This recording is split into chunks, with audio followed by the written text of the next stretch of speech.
السلام عليكم ورحمة الله وبركاته. الحمد لله وسلام على عباده الذين اصطفى. اللهم صل وسلم على نبينا محمد صلی اللہ علیہ وسلم. اما بعد، حضرات محترم، اللہ تعالیٰ کی توفیق سے باب صلاۃ التطوع، نفلی نماز کے متعلق آپ کے سامنے اختصار کے ساتھ اسباق بیان کیے جا رہے ہیں.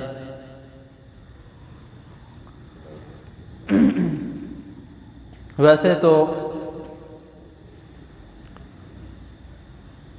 اللہ رب العزت ہم جتنی بھی نمازیں پڑھتے ہیں انشاءاللہ تعالی اللہ سبحانہ و تعالی اس کو قبول فرما لیتے ہیں. لیکن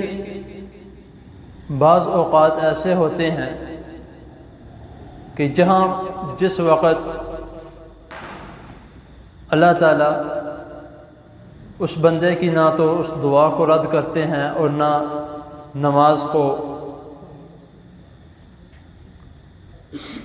نبی کریم صلی اللہ علیہ وسلم سے ایک صحابی نے سوال کیا کہ اے اللہ کے رسول صلی اللہ علیہ وسلم، صحیح حدیث ہے سنن ابن ماجہ کی حدیث نمبر 1251 میں، کہ انہوں نے سوال کیا کہ اے اللہ کے رسول صلی اللہ علیہ وسلم، باقی اوقات میں سے کوئی ایسا وقت ہے جو اللہ تعالیٰ کو بہت زیادہ محبوب ہو؟ تو رسول اللہ صلی اللہ علیہ وسلم نے فرمایا کہ ہاں، رات کا درمیانی حصہ جو ہے وہ اللہ تعالیٰ کو بہت زیادہ محبوب ہے. تو کوشش کرو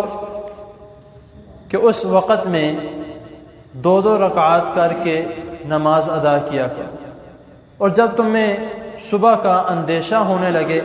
تو پھر آخر میں ایک وتر پڑھ کے ان تمام رکعتوں کو طاق بنا لیا کرو.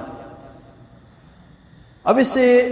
یہ سبق ملتا ہے کہ سب سے پہلی بات تو یہ ہے کہ جو رات کی نماز ہے، جس کو اس کے کئی نام ہیں، جس میں سے ایک نام تہجد بھی ہے، ایک صلاۃ اللیل بھی ہے، ایک قیام اللیل بھی ہے، ایک صلاۃ الوتر بھی ہے، اور رمضان میں خاص طور پہ جو ہم ایک الفاظ استعمال کرتے ہیں نماز تراویح کا، یہ سارے نمازوں جو ہیں وہ ایک ہی نماز کا نام ہے. وجہ کیونکہ عشاء کی نماز کے بعد سے لے کر فجر کی اذان تک یہ تمام جو بیچ میں ٹائم ہے یہ تہجد کا ٹائم ہے. اگر کوئی عشاء کی نماز کے فوراً بعد گھر میں جا کے نوافل ادا کر لیتا ہے وہ بھی ٹھیک ہے، لیکن جو سب سے افضل، جس طرح میں نے آپ کے سامنے حدیث بیان کی کہ رسول اللہ صلی اللہ علیہ وسلم فرمائے کہ اللہ تعالیٰ کو سب سے زیادہ جو محبوب جو وقت ہے وہ رات کا درمیانی حصہ ہے. یعنی عشاء کی نماز پڑھ کے سو جانا، سو کے دوبارہ اٹھ کے پڑھنا، وہ سب سے افضل ہے، کیونکہ وہی ایک امتحان ہے کہ انسان اللہ تعالیٰ اس کو بلا رہے ہیں کہ آؤ کوئی ہے مانگنے والا، تو اس وقت وہ اٹھ کے اللہ تعالیٰ کی بارگاہ میں کھڑا ہوتا ہے، دعا پڑھتا ہے، دعا کرتا ہے، نماز ادا کرتا ہے. اس کا ایک علیحدہ ہی جو مزہ ہے یا اس کا ایک علیحدہ ہی پڑھنے کا جو لطف ہے وہ علیحدہ ہے، اس کا باقی نمازوں سے ہم اس کو کمپیئر نہیں کر سکتے. تو اسی لیے کوشش کرنی چاہیے کہ جس طرح آج کل موسم راتیں لمبی ہیں، تو اگر رات کو جلدی بھی سو لیا جائے عشاء کے فوراً بعد، معذرت کے ساتھ یہ ویسے ہمارا ہے نہیں، تو ادھر بھی میں نے ایک بینر پڑھا تھا جس میں پروفیسر مصطفیٰ ججا صاحب کا جو ایک خطبے کا ایک جو عنوان تھا کہ گراں گزرتا ہے صبح کا اٹھنا، میرے خیال سے اس طرح کا کوئی تھا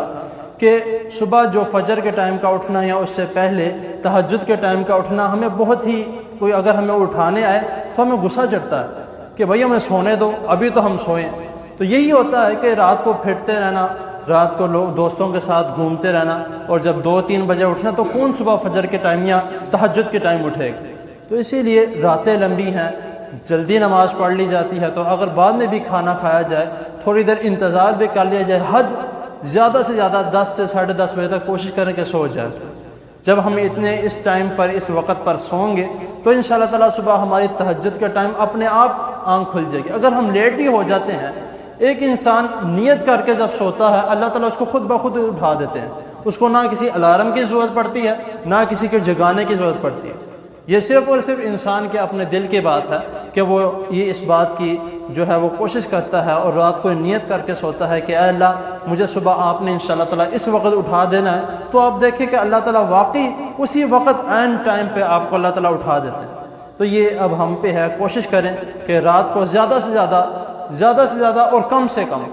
جتنی ہو سکے 2 یا 4، اگر آپ سے زیادہ دل کرتا ہے تو زیادہ، حد جو اس کی لیمٹ ہے وہ 11 تک کی ہے، یعنی کہ 10 نوافل اور 1 وتر جو ہے وہ آپ پڑھ سکتے ہیں۔ تو باقی انشاءاللہ 1-2 اس کے متعلق احادیث اور بھی ہیں، وہ آگے اللہ تعالیٰ کی توفیق سے بیان کی جائیں گی۔ تو اللہ تعالیٰ کے حضور دعا ہے اللہ تعالیٰ ہمیں جو سنا ہے اس کو سمجھنے کی، اس پر عمل کرنے کی توفیق عطا فرمائے۔ جزاک اللہ۔